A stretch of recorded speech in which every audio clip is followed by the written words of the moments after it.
Hi everybody, it's Nick McDonald here from Trade with Precision, and welcome to this week's Russell 2000 contract market update. We'll be having a look at the Russell contract itself, and then we'll go and have a look at the major cash index markets and see how the analysis of those ties back to giving us a good bigger picture view of where the Russell might be heading this week. So firstly here, this is the Russell 2000 contract, the TF contract. And what you'll see here is we're finding some resistance up at the 710 level. So we've been in a good strong uptrend, we've been making higher highs and higher lows.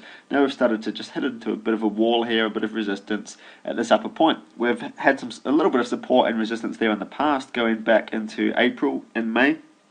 And now we're finding that again. So the question is, will we continue in our uptrend and push on up, or will we reverse at this point? My view early on is that we will continue and we'll push on up, and we'll now go and have a look at the other markets and then come back and tie the analysis together on the Russell. So firstly, remembering that we have that resistance level, that upper point, let's also just have a look at the Dow cash market here. And you'll see a similar thing. The level's maybe not quite as precise at this particular point, but it is precise going back in the past here on the Dow. So this is the 11,200 level on the Dow cash. We've been up in a similar situation where we had a good strong trend, we came out, we rejected that, then we started finding resistance there, and then we actually had a really big sell-off after that. Now what we're doing here is similar. We've got a similar strong uptrend, we've rejected it once, we've come down, and we're just finding resistance at that same level. Now looking at that chart, if we can break up through there, we don't really have any more resistance for a good, say, 450 points up to around about this 11,650 level. So we've got, pretty much clear blue skies above if we can break 11,200. But for now, we haven't broken. So we've got to think, will we or won't we? The main thing this has got going for it is the strength of the trend, and even though we've found resistance there, we have not failed to continue making higher highs. See how each time the market's made new highs, it's been higher than the previous, and we've been continuing to make higher lows through here as well. We've also just had a good little sell-off at some resistance. We've had a little break up above, which also alleviates just some of the selling pressure that can happen when we get to these levels. Because we've already broken above it once, taken out some of the orders. Now we've had a little pullback. We'll be looking for that to break up and break through there again. Now there's no major indication apart from the uptrend that we'll get through that, but let's just have a look at some of the others, because it's actually the S&P and the NASDAQ which are giving the strongest indication that Dow will break, and then also coming back to the Russell that will break and continue as well. So here's the S&P. Now why is this an indication it will break through on the Dow?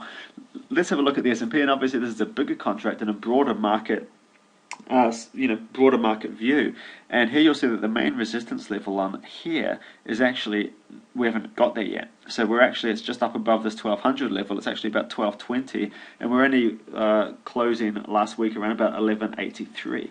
So we're around about 40 big S&P points away from resistance, whereas the Dow was testing up against resistance and testing up against its old highs now. Now which market is leading which? Is the Dow leading the S&P, or is the S&P leading the Dow? It doesn't really matter so much. The point is that they're both moving upwards, and the Dow has retested its level from earlier on. The S&P hasn't got there yet. The fact that the Dow has got there and tested is a good indication that the S&P is going to get there and test as well. At the moment on the S&P here, there is nothing stopping price getting there. There's no resistance in the way. And if we just come down and have a look at a daily chart here, you'll see that we are really strongly continuing on. We're making higher highs and higher lows on the candles. Good strong fanning moving averages, good steady consistent candles, no real sign of any major market reversal here yet. Just double checking on the monthly chart and having a good look at this. This is a monthly chart which has had a good healthy pullback recently, is now pushing on again, and again just has no resistance until we get up to around 1220. You'll see that it's quite key resistance, it's quite major, and it'll be really interesting to see what happens when the S&P gets up there and tests it, but until then there's nothing stopping it getting there. That is a good, strong leading indication for me that the Dow will get there too. That also, therefore, that the Russell will. Let's just have a look at the NASDAQ before coming back and tying it together on the TF contract. And now this one is the real market leader. As far as resistance goes, let's start from the monthly and move down. This had major resistance at 2060. And unlike the Dow, which is still trying to test and see what happens there, the S&P, which hasn't got to resistance yet, the NASDAQ has got there and smashed right through it and had a good strong monthly close through there. Coming and looking at the weekly chart, similar situation. We had this, you could see the resistance really strongly. We've just smashed through it, really leading the other markets higher at the moment, and really good and really strong. And then coming and looking at the daily chart, good, strong continuation of this uptrend. Just looking strong, looking like continuing. We could have a little bit of a sell-off. Sell-offs are expected within uptrends, but sell-offs back to within what I call the buy zone, this area within the 10 and 20 period moving average. Sell-offs back into there before continuing on. At the moment, looking strong, looking like the market leader, and with an S&P which is behind the Dow a little bit, and behind the Nasdaq, these markets should be pulling the S&P up. Now, with all of those markets looking bullish and certainly showing just no signs of reversal, let's come back now and have a look at the Russell again and see, therefore, what is likely to happen and where this can become bullish, where there might be any trading opportunities. Let's come right up to the monthly chart. We can see just how clearly this is similar to that big level on the S&P. This is really strong. So it's around about, it's in fact a bit of a range between 740 and 750. But as we get up to there, we've had multiple touches in the past. We've found really good support and resistance in the past. This is the area we want to see the Russell get up and test. And the good news is it's got quite a good run before it even gets there. So we've got about a 40-point move here, which is probably a little bit over 5% at today's price.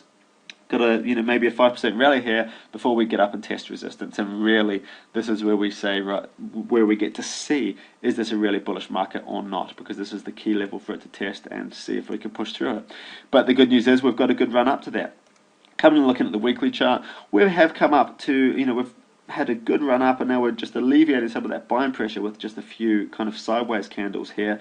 We could get a bit of a sell-off here, and it won't change my stance. So if we could get a sell-off even back to around about 670, which is a fairly reasonable sell-off, but it won't really change my view. It'll just be a pullback into old resistance, now becoming support, into the moving averages, and a sell-off like that would actually be fairly healthy before continuing. We don't always get that sell-off, but if we did, I'm just saying it won't be a major dampener on this, and it won't be any sign of a real change of direction.